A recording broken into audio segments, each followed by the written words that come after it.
We are those guys. Hey, you see these guys over there? Well, don't forget about those guys. I'm Alex Hardy, joined as always, former 10-year NFL safety. He is Nick Ferguson. Nick, my man, we are here right after Thursday Night Football for week 14 already. The Detroit Lions 44, Dallas Cowboys 30.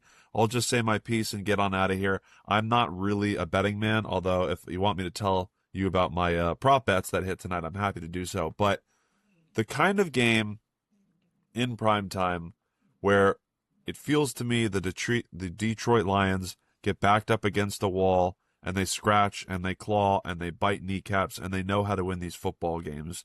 Meanwhile, the Dallas Cowboys rattle off 3 in a row. All of a sudden, Jerry's trade deadline acquisitions make up for let's say an underperforming first half of the season, but they always seem to crumple up when they need these kinds of wins. That's kind of how I looked at this game going in, and frankly, that Dallas defense allowing 44 points, that's how I came out of it.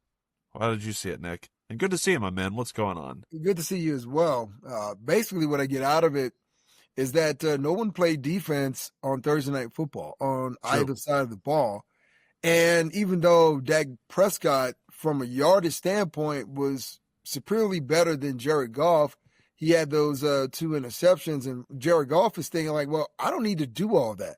I just need to hand the ball back to Sonic and get Jahmyr Gibbs on the board. 3 rushing touchdowns. And I watched it from a defensive standpoint.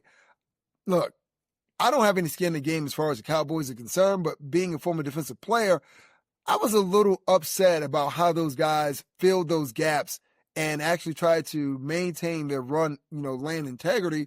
So this is going to be a bigger issue. And right now, both of those teams were kind of competing to kind of keep their playoff hopes alive. But Detroit is saying, don't put the final nail in the coffin. And even though their defense and their secondary isn't much better than that of the Dallas Cowboys, in my opinion, the one thing that they can say, we can play ball control offense, right? You may be throwing the ball all across the yard, but we have 2 reliable backs that we can hand the ball off to, and we can grind down the clock with the 4-minute offense, and we can still score explosive plays in our run game. Even though you think about Amon-Ra St. Brown was coming into this game, coming off a sore ankle, and he still made a couple of plays. So, Dan Campbell and his team, biting the kneecaps and all of that, which I happen to love, but they're telling you that we are a scrappy team, and we're really ready to take you to the woodshed if we need to. Is that a big deal? Amon-Ra playing on that ankle, didn't practice all week, game time decision, really kind of doubted it, but as a former player, Nick, your perspective, is that rare? Is that he's got that dog in him? Amon-Ra off that ankle, finished 6 catches for 92 yards, including a nice 37-yarder to ice that. Does that happen often, Nick? Yeah, it happens often. You are wide receiver number 1, and your team is in desperate needs for a W to keep their playoff hopes alive. And no, you're not going to. I think the number, just to let you know, the number I had seen in some analytic neighborhoods, if they had lost this game, Detroit, I think it would have been about a 14% chance of them making the playoffs. Well, yeah. I'll look up the number now as you go. Right. So the idea is that, he's your wide receiver number 1. He's not going to practice throughout the week because you want to make sure that he's healthy. He's going to do a lot of standing on the sideline, a lot of walkthroughs. He's a veteran wide receiver, and you're going to find a way to get him involved with the game. And guess what? With the marvels of modern day medicine, you too can get out there and play Alex on a sprained ankle a couple of days later on a short week, right? So this is what we know. And the idea was that, hey, listen, if you can get out there and you can give us 65% of what we normally get out of you, which they did, and they gave him some easy catches, some slant and some intermediate routes across the middle to make it easier for him as far as being a target. Yeah, man, we get about 10 days rest. So, get on out there. Doctors, give him what he needs, and we're going to make sure that we get the W because we're worried about everything else later. Let's just kick the can down the road. And right now, they have 10 days from their next game, and they have a W, and they're still in the playoff hunt. 45% chance of making the playoffs now. The Detroit Lions are. They've got the Rams coming up 10 days from now. So that is going to be a game we will talk about right here on those guys. Meanwhile, the Dallas Cowboys 6-1. CeeDee Lamb goes out of this game with a concussion after a very robust 6 for 121. In the modern NFL, this world that we live in, a concussion likely rules you out for the following week. We'll see how that operates with CeeDee Lamb. The couple extra days, I'm not so sure, but their season is, more or less in the tank. I mean, look, they draw the Minnesota Vikings in prime time a week from now, or a week from Sunday, I should say. So maybe that might be one of those episodes where we talk about some of the earlier games in the day. So as for the rest of week 13 in the rear view, now that we have week 14 opened up, you and I, Nick, we were not here on, let's say, Thursday, for example, because we were certainly thankful, among being with our families and having our Thanksgiving dinner, thankful that both of our teams won in prime time. Your Denver Broncos 10-2, my New England Patriots 11-2. They've got the bye this week. Not so bad, not a place that you hate to be. But come week 14, Nick, the Patriots aren't playing, and the Broncos have the Raiders. So it's like they're not playing either. I think for now we can at least put a pin in our teams, but some week 14 matchups as we continue to open up the rest of this schedule and the playoff pictures start to form. You already have us bringing in numbers and playoff odds for teams like the Detroit Lions. Pittsburgh and Baltimore, one of those teams has to make the playoffs, don't they? However, both 6-6. They both got here in dramatically different fashions. Does the noise surrounding Mike Tomlin's status and the uncertainty within that ironclad organization for Pittsburgh sort of play favorites with the Baltimore Ravens, who are nearly a touchdown favorite come Sunday? Well, this is a division game, and what I knew during my playing days is a black and blue division. So these games are always tough, especially between these two organizations, when you think about the coach's history. And usually when we get down to the playoffs, it's either the Baltimore Ravens eliminate the Steelers or vice versa. And you're absolutely right. The way this season started, it seemed as though the Ravens were left for dead.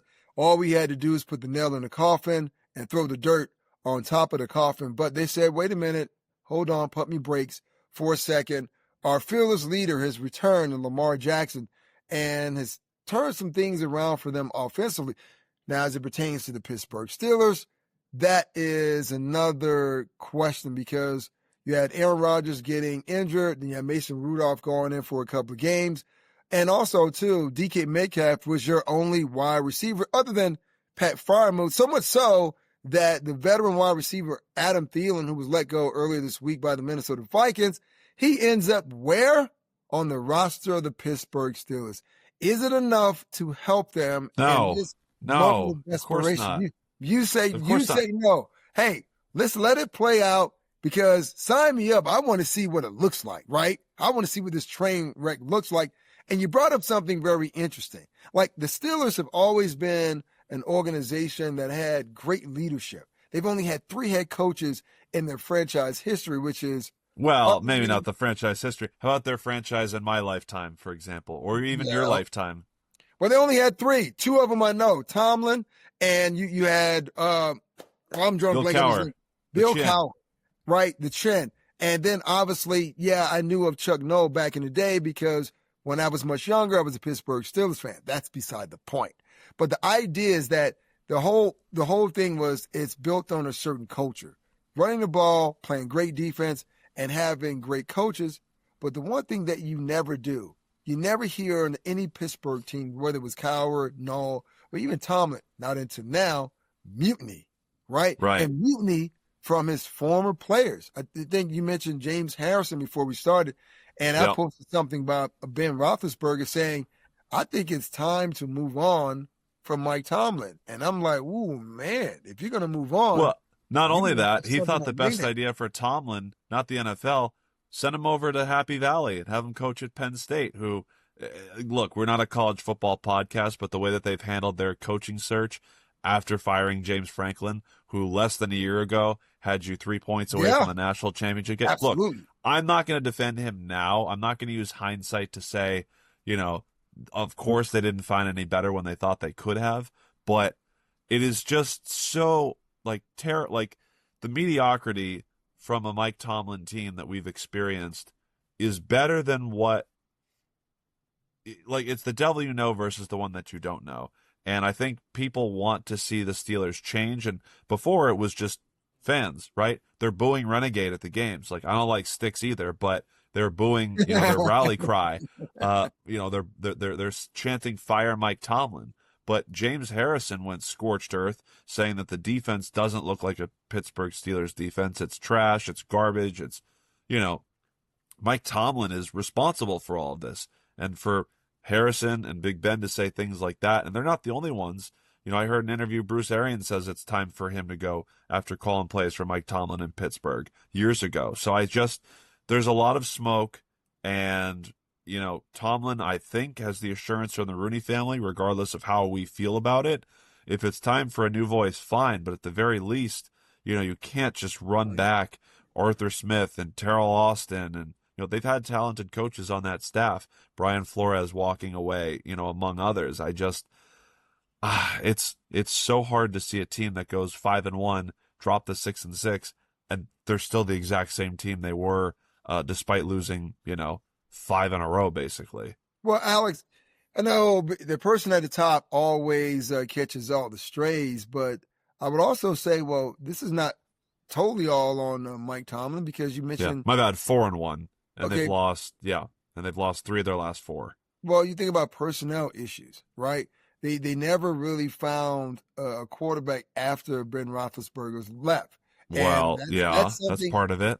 Okay, that's something every team has gone through, because your Patriots and my Broncos both have endured the same thing until they found their young quarterbacks. For you, Drake May; for the Denver Broncos, Bo Nix; but for the Pittsburgh Steelers, who's that guy? And then if it's James tough. Harrison, it's tough. Yeah, if James Harrison is talking about the defense, I get it. They're not the same defense. Hell, the Baltimore Ravens are not the same defense. But it goes back to who's buying the grocery, as Bill Parcells would talk about, because this Steelers team isn't the same. They don't have some of the same players. Now they have this makeshift secondary that they were hoping with Jalen Ramsey would turn things around, but that has not been the case. But that's part of it. I mean, he's one of the most expensive defensive backs in the National Football League. This is by far the most expensive defense in the league, and they are not performing. Like, that was where they pushed all their chips in, because since post Roethlisberger, they don't pay for a quarterback, which I would say roughly 31 other teams believe in a different philosophy. You find the quarterback, you pay him. So this was a decision of their own making. These are the defensive players that'll put us over the edge, and they've gotten worse. Yeah, but you say, okay, find a quarterback and you pay him. I mean, who was that guy? They drafted Mason Rudolph. He wasn't a guy. Then it was Kenny Pickett. Yeah, no, I mean, it was Kenny Pickett, sure. I'm just saying, like, this offseason, they waited until the end of June because Aaron Rodgers would have preferred to have been in Minnesota, but he sells for Pittsburgh. They pay Russell Wilson the league minimum because the Denver Broncos are footing the bill on that. I'm not saying Sam Darnold or Kirk Cousins or whomever, they could have spent more money in free agency and see what could have happened there. They just made it their MO to make sure that they sign a quarterback late and for less money than what was the going rate for a top free agent. Or, the reason I throw out free agency is because they're not picking 3rd overall like the New England Patriots are. Shoot, they're not even picking 10th overall or 11th overall, 12th overall like the Denver Broncos were. They're never going to bottom out that way. So that's why I'm pointing to free agency. So that's the thing. So what's happening, and you bring me right back to my point I wanted to make, because what we're hearing from former Steelers players, the Pittsburgh media and the fan base who are becoming, louder as we go along, is that they have been victimized by their own success.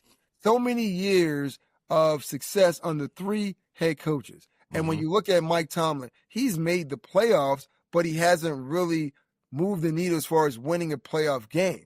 And Pittsburgh Steelers fans are used to winning games in the postseason and having a postseason appearance. So now they're saying, well, just getting to the playoffs it's not good enough for us. We need to make some noise. But I'm sure there's 31 other teams that would feel different. I'll tell you this.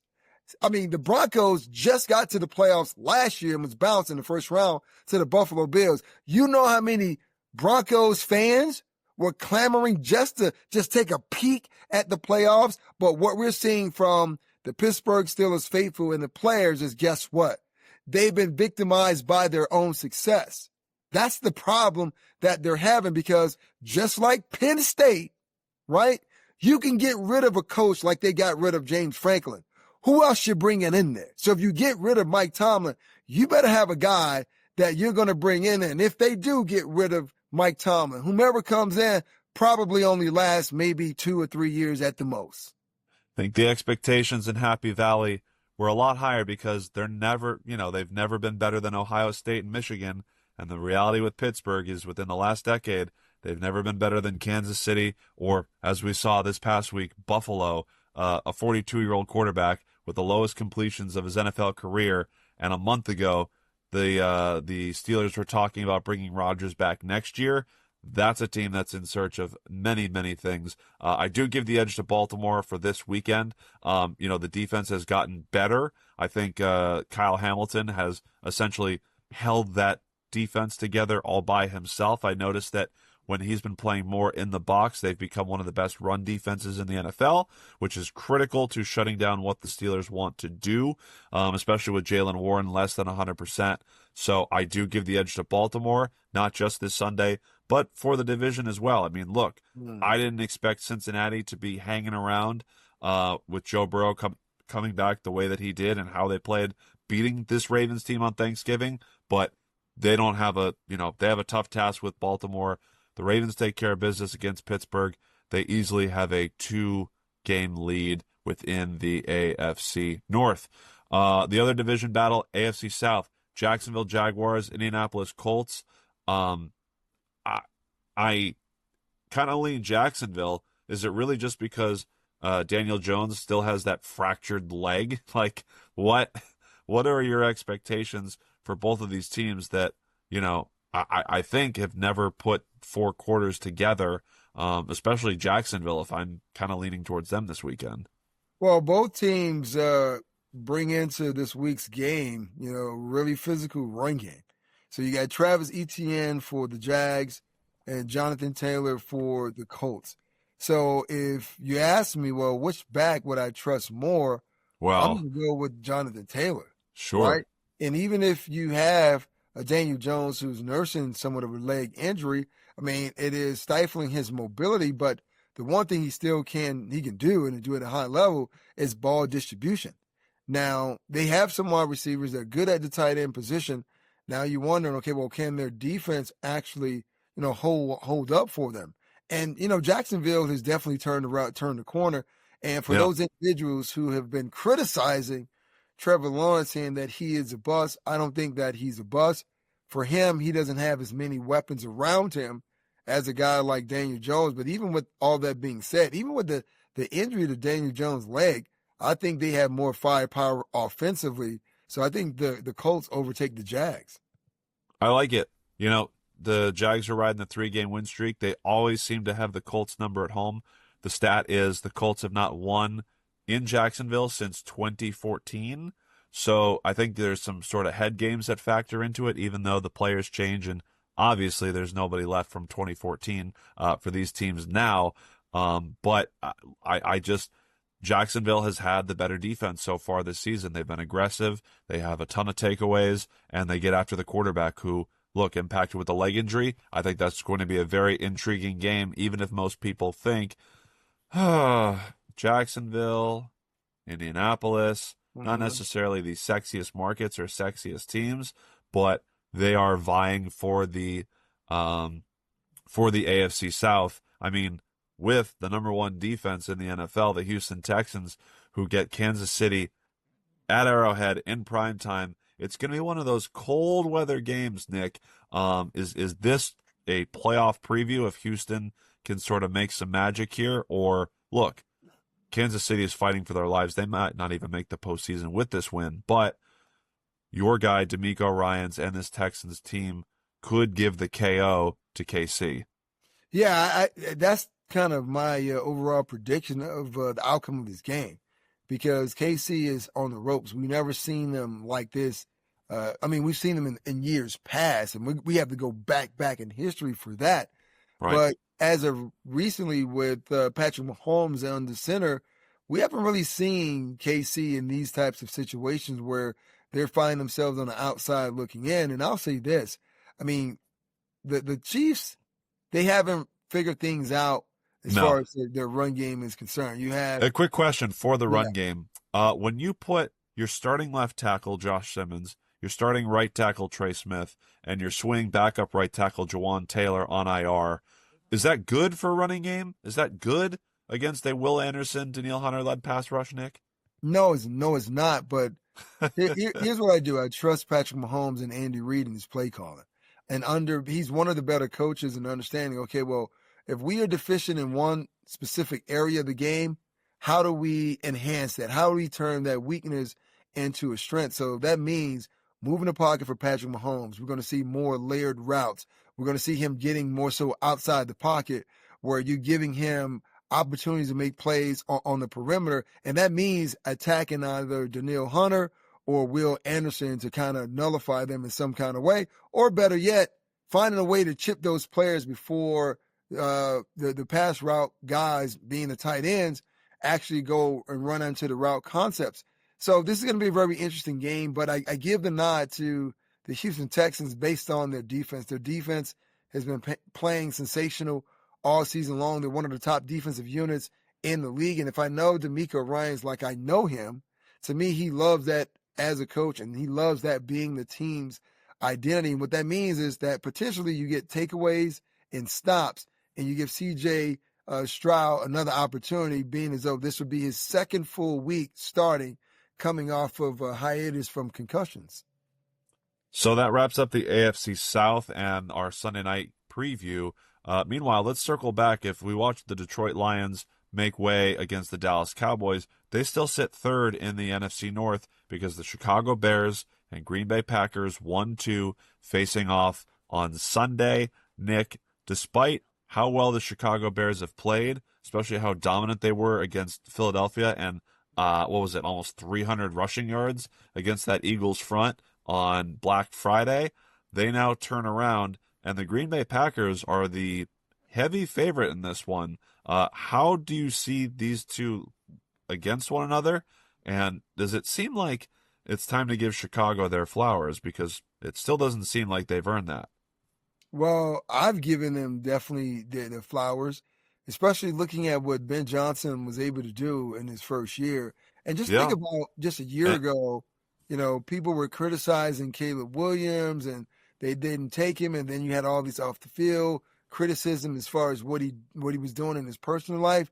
But the guy's gone out there and he's made plays, and his mobility, the one thing that he was criticized for in his rookie year, is now paying dividends, because his ability to escape the pocket and make plays on the move has definitely helped the team out. Now, the question is, will Rome Odunze actually be able to go in this particular game? Because if he's not, that's going to hinder the offense in their vertical passing game. But like you said, against Philly, they were saying, what the hell with it? We got two 100-yard rushers, and to me, they can lean on that, because DeAndre Swift, even though he's been banged up this season, he's put on some great performances. And the thing for me, being a fantasy owner, in the games that I don't start him, he goes off. And then when I put him into the game, then he falls off. So I haven't mastered that part of it yet. But this is a Bears team that is and has surprised a lot of people. And don't be surprised and don't be shocked and shaken if they end up beating the Green Bay Packers on Sunday. The first two rushers for the Chicago Bears to have 100 yards in a game since Walter Payton and Matt Suey. Matt Suey. Okay. 1985. Anything good happened to the Bears that year? I'm not sure. Let's stay in the present. Chicago's defense, meanwhile, lead the NFL in takeaways, lead the NFL in plus minus margin for turnovers. Did I say that right? Turnover margin. There we go. Yes. That's the one. So, look, if this stays close like it had in the previous season, I think both of these games came down to game-winning field goals. These teams are going to get a good look at each other. 2 matchups against each other in the next 14 days. I'm just excited to see, this one is important, but I feel like the one a couple weeks from now will be the most important as we kind of finalize the NFC North. And really, these 2 teams, along with Philadelphia and Seattle, are setting the pace in the NFC and the LA Rams, sure. As soon as we crown a team, by the way, Nick, we watch them get beat, right? The LA Rams were the best team in the NFC, only to get clowned on by the Carolina Panthers. Philadelphia Eagles smashed by the Chicago Bears. So I'm not ready to anoint anyone if you're not ready, because it seems like this NFL season, Nick, the more you think you know about a team, the less you actually know about them. Yeah, I'm not ready to crown a team until there's the last 2 weeks of the season. And even then, Okay. I may be a little hesitant, because this year has just been that type of season on either the AFC or the NFC, because coming into the season, everyone had their predictions as far as which teams are going to be there at the bitter end. And some of the teams that we thought were going to be there are not actually there. Just look at the NFC South. I mean, you just talked about the Carolina Panthers, who just defeated Sean McVay, Matthew Stafford, and the Rams, a team that, I mean, we were saying, oh, that team's going to get the number 1 seed. And we thought Dave Canellis and Bryce Young, well, it was time to put those 2 out to pasture, because nothing was going to really change. No one had high expectations for that Carolina team. But we've seen they've beat a couple of teams. They beat the Falcons. They beat the Rams. They've beaten the Dallas Cowboys, right? So they show that, hey, we're not going anywhere anytime soon. And then, oh, by the way, you look in the South, well, what can we make Baker Mayfield and the Tampa Bay Buccaneers? Yeah. So, and I know it's a cliche saying any given Sunday, but watching some of these games, man, you're pulling your hair out, because the typical blue bloods that we would normally talk about, they're fighting for their football playoff lives now. Yeah. Yeah. I mean, really, look, the South is fascinating. Like, the Bucs and Panthers both sitting there with 7 wins. Like there's really no way to figure it out. And frankly, the amazing part is that there's only, 5 teams eliminated from postseason contention. So this thing is still wide open. I do know that 10 days from now, the New England Patriots have themselves an opportunity, if they beat Buffalo at home in Foxborough, can clinch the AFC East. So that's a scenario that I will look forward to when we come back following Week 14. We are those guys. Don't forget these guys. Don't forget us either.